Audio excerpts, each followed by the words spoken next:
50 years had passed since humanity joined the galactic Concord, and the elder races had grown comfortable in their cruelty. What had started as tests had become routine. Abuse, what had been cautious probing, had transformed into open contempt. The Crethfall no longer bothered hiding there. Attacks on human vessels, they sent official notices beforehand. Mocking documents that read like invitations to robbery. Your ship designated Horizon's Hope will be intercepted at coordinates 447-22189. Prepare to surrender all cargo. Resistance is not expected. And resistance never came. Captain David Reyes received such a notice while transporting medical supplies to a human colony on the edge of Concord space. His crew of 47 looked to him for guidance. "What do we do, Captain?" asked his first officer. A young woman named Lynn May Reyes read the notice again. His jaw tight. "We follow protocol. Protocol means surrendering. Then we surrender. They're going to take everything. Those medical supplies are meant for children with radiation sickness." I know. The Crethfall arrived exactly on schedule. Their warship, dwarfing the human cargo vessel commander Thexcall, led the boarding party personally, his mandibles clicking with amusement as he watched the humans line up with their hands raised. "So obedient," he sneered. "Like trained animals." Captain Reyes said nothing. "Tell me, human," Thexcall continued, grabbing Reyes by the collar and lifting him off his feet. "Does it not shame you to surrender so easily? Do you not have any pride?" Reyes met the alien's eyes without flinching. "I have plenty of pride, Commander." "And why do you not fight?" "Because today is not the day for fighting." Thexcall laughed and threw Reyes to the ground. "There will never be a day for fighting. Your kind does not know how." The Crethfall took everything medical. Supplies meant for dying children, food stores that would have fed the crew for months, personal belongings that held no value except sentiment. They left the humans with barely enough fuel to limp to the nearest station as the Crethfall ship departed. Lin May helped Reyes to his feet. "How much longer?" she whispered. "I don't know. How much longer do we have to endure this?" Reyes watched the alien ship disappear into the darkness of space until Earth says otherwise across the galaxy. Similar scenes played out hundreds of times each year. The Orthy Empire imposed protection fees on human merchants, taking 30% of all profits. Those who could not pay had their ships confiscated. Those who complained had their crews imprisoned. Velith Consortium claimed any human world that possessed valuable resources. They gave colonists 30 days to evacuate before orbital bombardment began. It did not matter that humans had spent decades building those colonies. It did not matter that families had lived there for generations. The Velith wanted the land. So the Velith took it, and humanity simply relocated and started over. The Cricks were the worst. They were a warrior species who valued combat above all else, and they found humans to be perfect targets for their blood. Sports Cricks hunting parties would descend on human settlements without warning. They would chase civilians through the streets. They would broadcast the terror across Concord networks for entertainment when human authorities protested. The Cricks ambassador laughed in their faces. "Protest all you want, little humans. We will stop when you make us stop. And you cannot make us do anything, High Arbiter." Vashkith watched all of this with satisfaction. He had built his career on conquest, and humans represented his greatest triumph. He had broken an entire species without firing a single shot. "They are completely domesticated," he announced to the Galactic Council. "In another century, they will forget they were ever anything else." Scholar Yuthran was not so certain. He had continued his research on humanity, and certain details continued to bother him. Human birth rates had increased dramatically since first contact. Human industrial output had grown by 800%. Human ships were being built at a pace that made no Sends for a purely civilian fleet, High Arbiter. He said carefully. Have you noticed that humans are building a great many ships? Voshkith waved dismissively. Cargo vessels and transports, nothing military. How do we know they are not military? Because humans do not have a military. They disbanded their war fleet before first contact as a gesture of peace. Yes, but, scholar, I grow tired of your concerns. Humans are weak. Humans are beaten. Humans are no threat to anyone. Focus your research on something useful. Yithrin bowed and left the chamber. But his unease remained. He began compiling a new report. One based not on human behavior, but on human capabilities. What he found disturbed him greatly. Human fusion reactors were more efficient than anything the Concorde possessed. Human medical science had advanced to the point where they could regrow entire organs. Human computing systems operated at speeds that should have been impossible, and most troubling of all, human population had grown from 8 billion to 47 billion in just 5 decades. Where are they all going? Yithrin muttered, staring at population charts that made no sense. Humans were building colony ships by the thousands. But Concorde records showed only a handful of new human worlds. The math did not add up. Somewhere, somehow, billions of humans were disappearing into the void. Yithrin requested permission to investigate further. His request was denied. Stop wasting resources on the doormats, Voshkith ordered. They are not worthy of attention. And so the galaxy continued to ignore the warning signs. They continued to abuse a species that refused to fight back. They continued to believe that human patience meant human weakness on a space station orbiting Earth's moon. A woman named Sarah Okonkwo sat before the ledger. She was older now, her hair gray and her face lined with decades of controlled anger. But her hands were steady as she added new names to the list. 2,347, she said quietly. That is how many we have lost this year alone. Her assistant, a young man named James, stood nearby. Commander, how much longer can we maintain this strategy? As long as necessary. People are getting angry. They want to know why we keep surrendering, why we keep letting them hurt us. Okonkwo turned to face him. Do you know why we smile, James? Because those are our orders. No. We smile because we choose to smile. We smile because the moment we stop smiling, everything changes. I don't understand. When I was young, I read about something called a kindness offensive. The idea that you defeat your enemies by being so relentlessly good to them that they eventually feel ashamed of their cruelty. Is that what we are doing? No, Okonkwo replied, her voice hardening. We tried that. It did not work. These aliens feel no shame. Then what are we doing? The old commander looked at the ledger, at the thousands of names that filled its digital pages. We are giving them every chance to be better. We are proving, beyond any doubt, that we tried peace first. And when we stopped trying? Okonkwo smiled, but there was no warmth in it. Then we stopped pretending. Deep beneath the surface of Europa, one of Jupiter's frozen moons, something stirred in the darkness. Admiral Chun Wei, grandson of the first human ambassador to the Galactic Concorde, stood on a platform overlooking a cavern so vast that its walls disappeared into shadow around him. Thousands of workers moved with quiet efficiency, their tasks illuminated by the blue glow of advanced holographic displays. Admiral, the Leviathan is ready for final systems check. Chen Wei looked up at the ship that filled the cavern. It was 17 kilometers long, bristling with weapons that had no official names, powered by engines that existed in no Concorde database, according to every record the aliens might access. This vessel was designated Mining Platform Europa 7, in truth.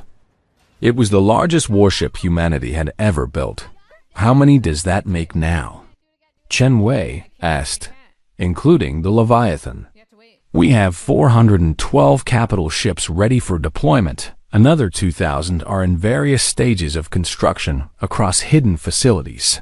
And the smaller vessels?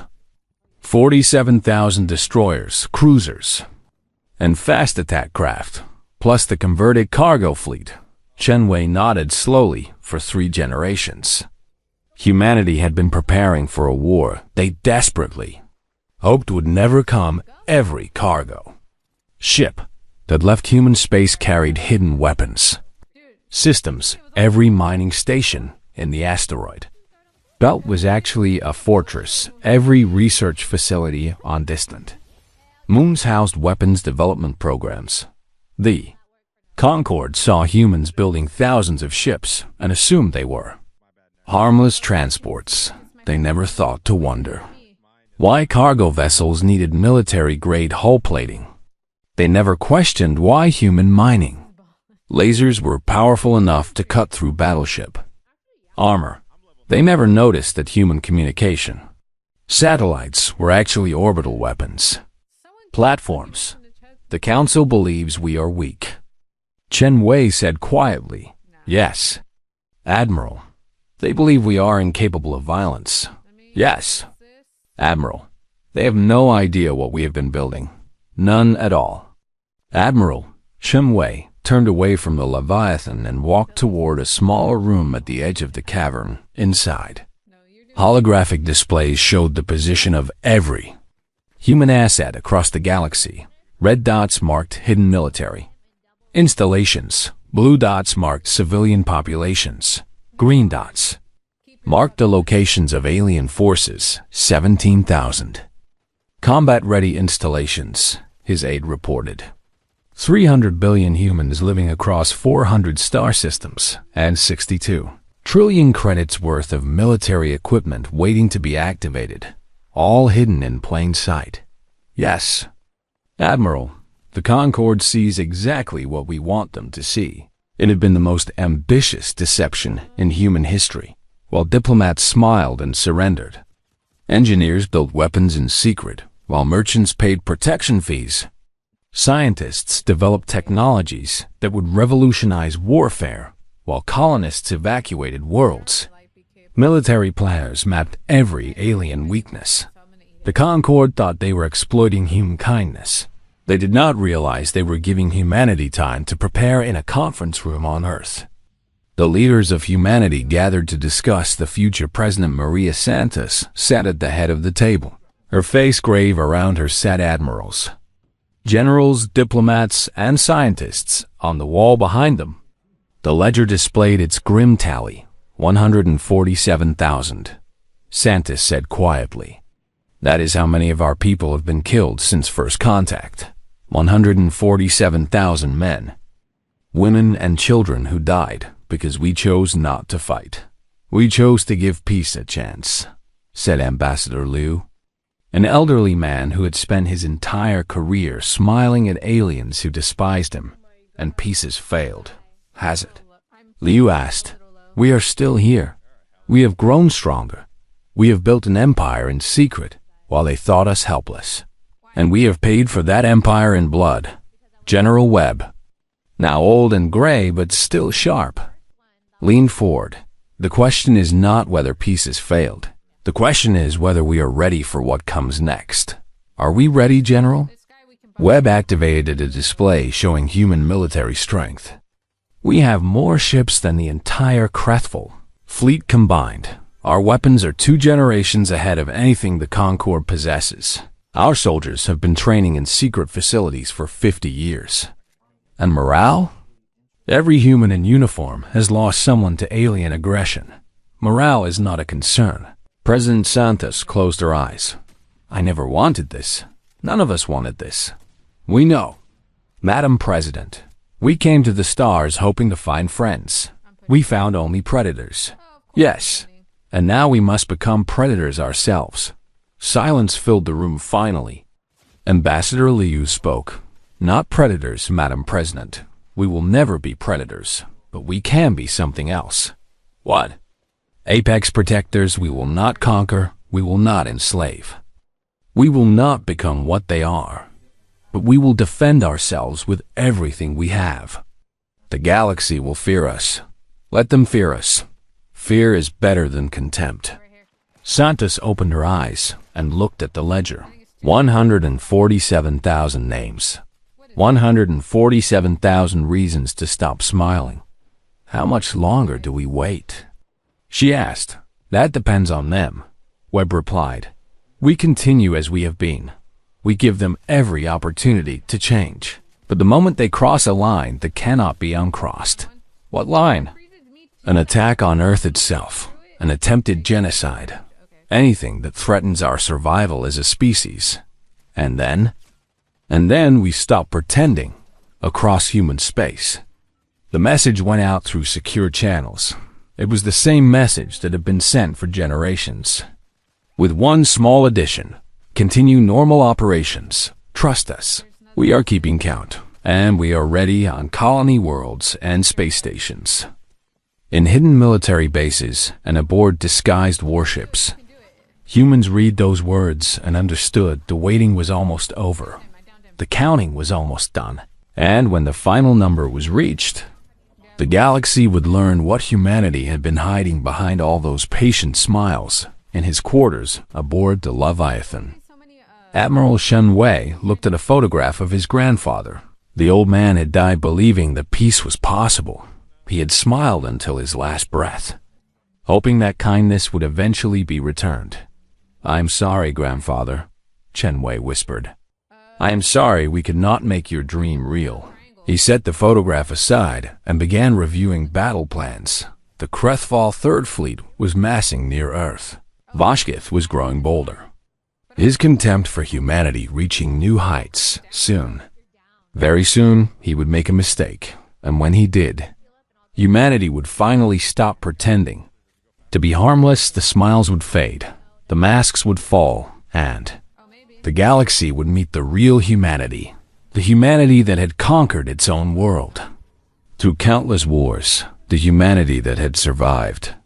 Ice ages and plagues and near-extinction events, the humanity that had looked into the void of space and refused to be afraid that humanity had been sleeping for 3 generations. It was about to wake up.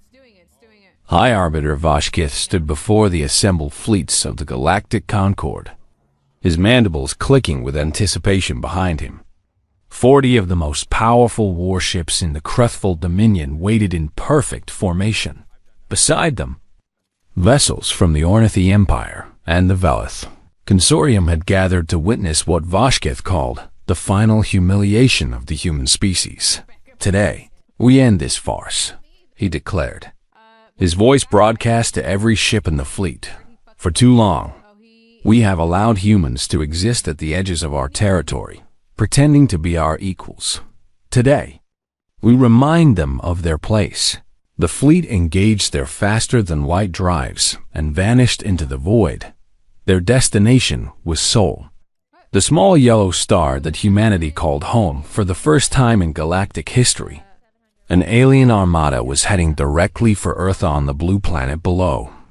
Alarms began to sound. President Santos received the news in her office, surrounded by her advisors. How long until they arrive? She asked, her voice calm despite the gravity of the situation. 6 hours, Madam President. And their demands? They have not made any yet. They are broadcasting their approach on open channels, making sure the entire galaxy can watch. Santos stood and walked to the window outside. The city of Geneva sparkled in the morning sun. Children played in parks. Unaware of the ships racing toward their world, families ate breakfast together. Planning ordinary days, ordinary people living ordinary lives.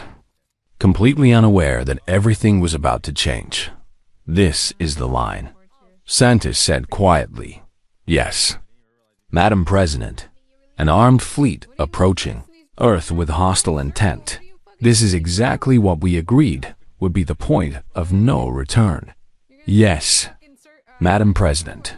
Have they given us any indication that this is merely a show of force? No.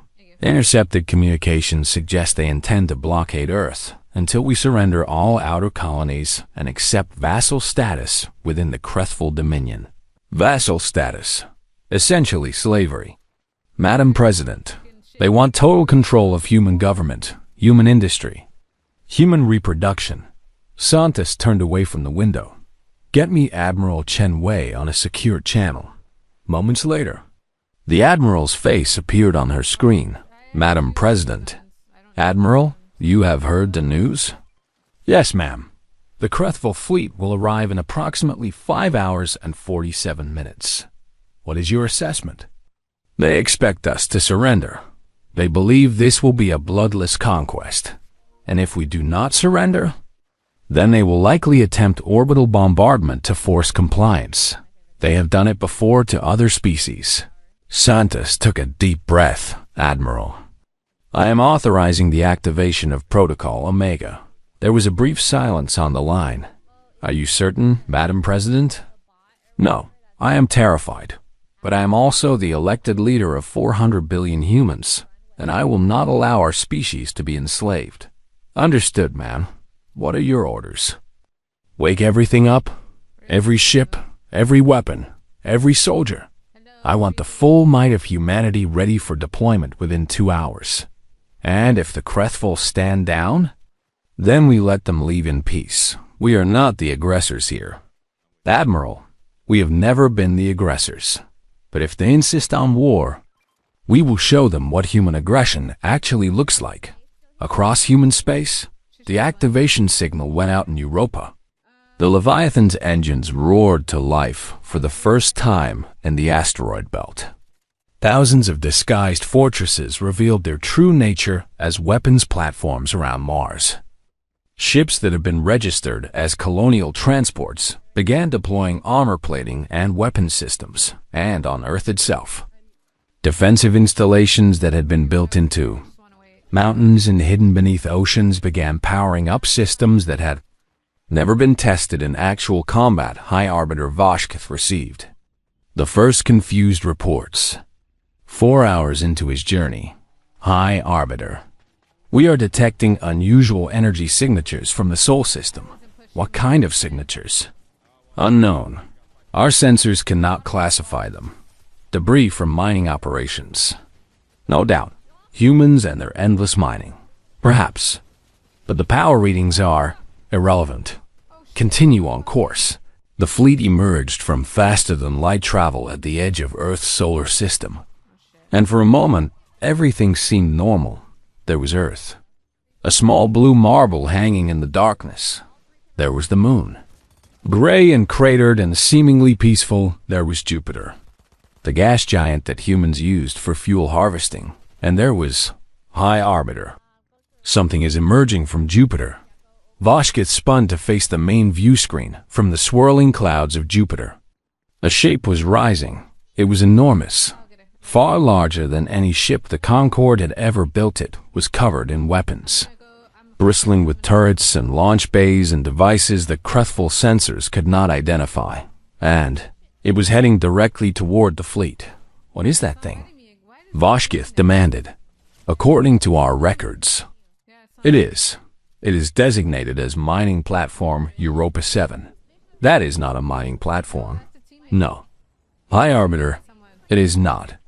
More shapes were appearing now from the asteroid belt. Thousands of vessels emerged from hiding from Mars. An entire fleet of warships that had never appeared in any database from Earth itself. Defensive platforms were rising into orbit. Their weapons already tracking the Crethville vessels. Vashkith's communications officers spoke in a trembling voice. High Arbiter, we are receiving a transmission from Earth. On screen, President Santos appeared, her face calm and resolute. High Arbiter Vashkith, on behalf of humanity, I must ask you to explain your presence in our home system with an armed fleet.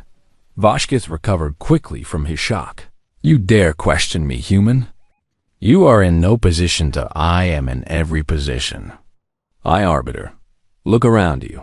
He did. The human fleet now outnumbered his forces 10 to 1, and more ships were arriving every moment.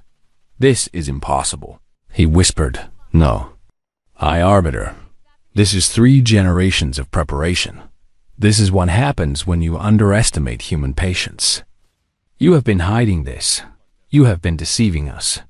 Yes, and you never thought to look because you were too busy enjoying our submission. Vashkith's mind raced. He could retreat, but that would mean humiliation. He could attack. But those numbers, you are bluffing, he decided.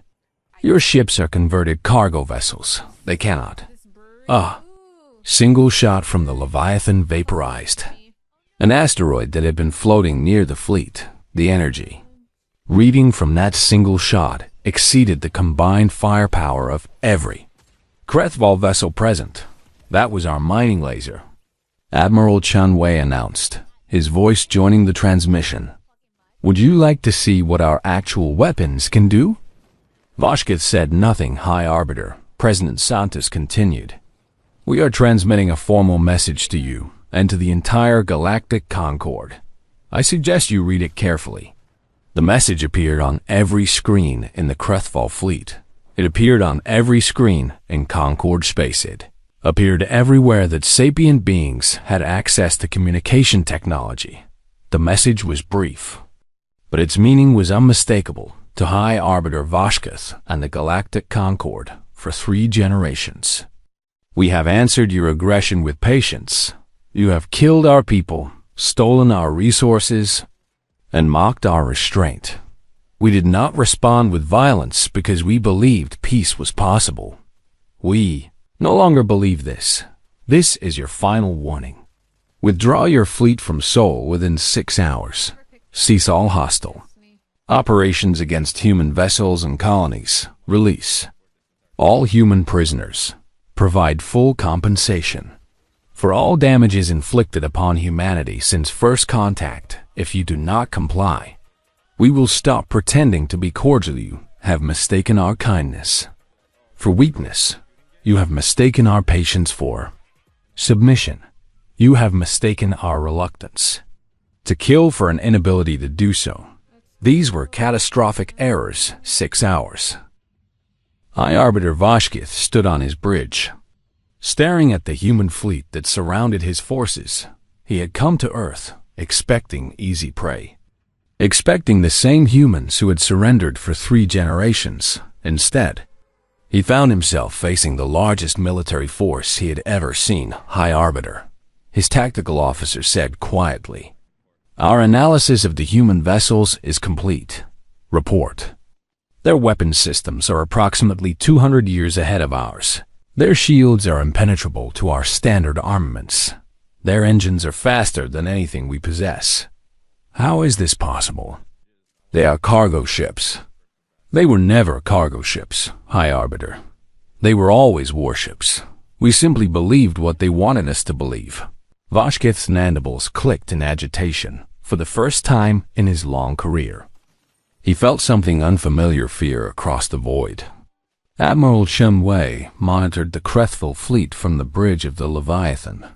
They have not moved. His tactical officer reported, no. Vashkith is thinking. He's weighing his options. What options does he have? He can surrender and face humiliation. He can attack and face destruction. Or he can try to negotiate. Which do you think he will choose?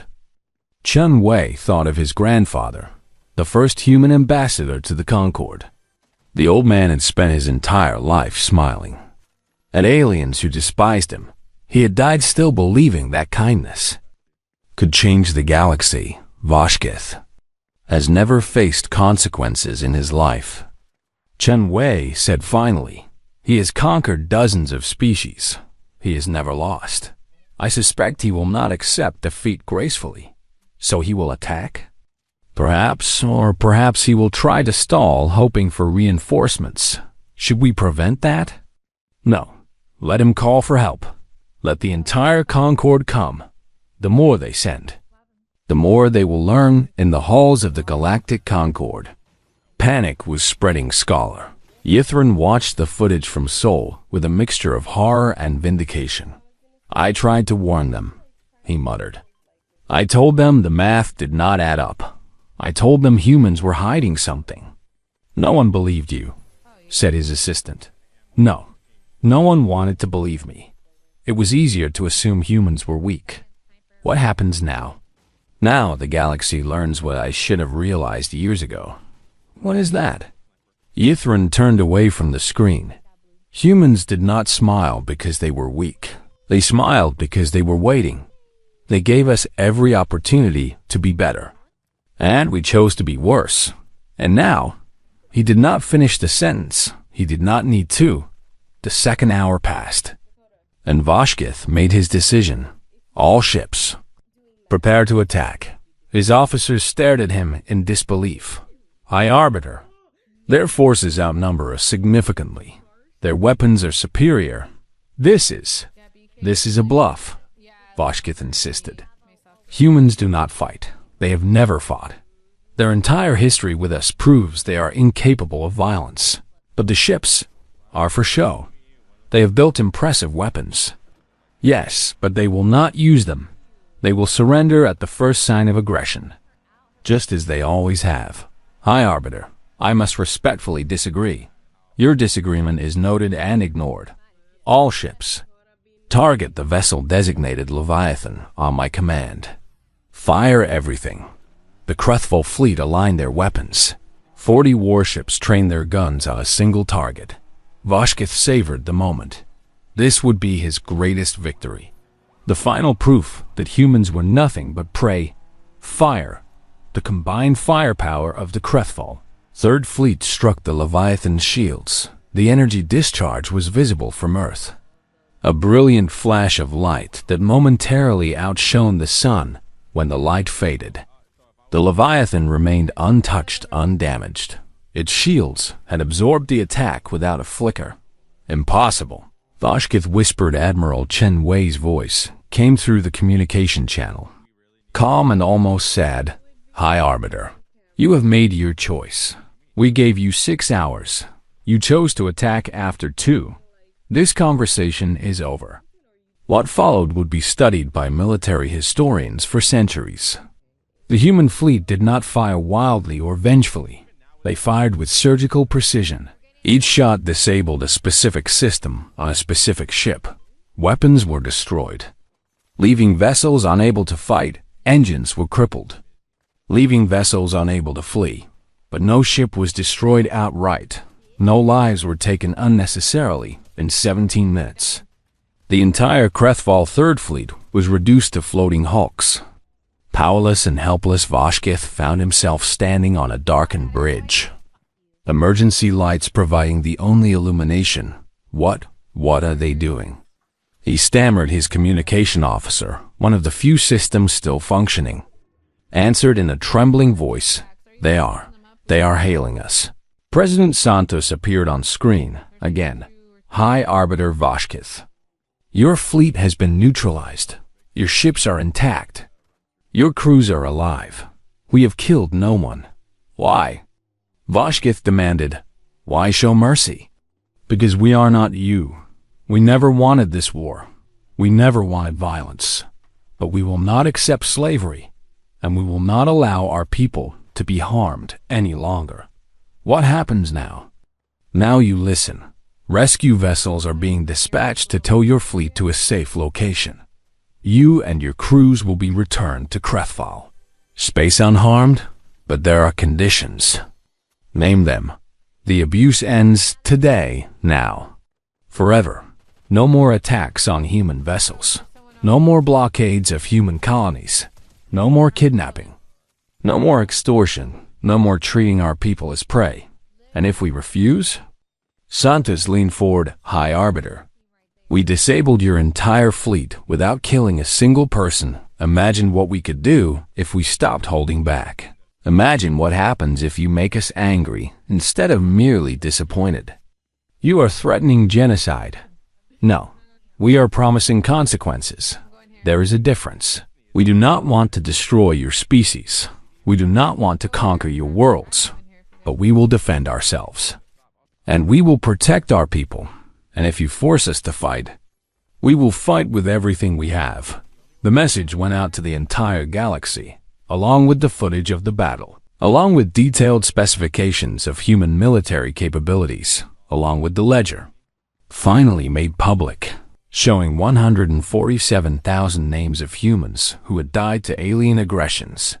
Species that had participated in the abuse began receiving visitors, human diplomatic vessels, escorted by warships that no longer bothered to hide their true nature. They did not threaten, they presented invoices, reparations for decades of theft and murder payment. Plans were available. Those who paid found humans to be generous trading partners and reliable allies. Those who refused found human mining vessels in orbit around their homeworlds. Very few refused. Scholar Yithran published a new report on humanity, his most important work. Its conclusions spread across the galaxy. Humans are not a prey species that learn to survive. They are apex predators who chose to be kind. Their patience was never weakness. It was discipline. Their smiles were never submission. They were restraint. For 3 generations, they gave us every opportunity to be better, and we failed them. They will not make the same mistake again. The kindness remains, but it is no longer unconditional. Treat them well, and they will be the most loyal friends any species could ask for. Treat them poorly, and there is nothing in the galaxy more dangerous. Recommendation: be worthy of their friendship on Earth. In a small office that had no official name, an old woman named Sarah Okonkwo sat before the ledger one final time. She was very old now, but her eyes were clear as she looked at the names. 147,000. 147,000 reasons to stop smiling. We kept our promise, she said quietly. We counted every one of you. We remembered every name, and we made sure it was not in vain. She closed the ledger. For the first time in generations, no new names needed to be added. The counting was finally over, and across the stars, humanity continued as it always had. They traded and explored and built and dreamed. They made friends with species who deserved friendship. They remained vigilant against those who did not, and they smiled. But now, the galaxy understood what was behind those smiles. Not weakness, not submission, not fear. Just the patient, powerful, terrifying restraint of a species that could have been monsters, but chose to be kind. The choice remained, but no one was foolish enough to test it again.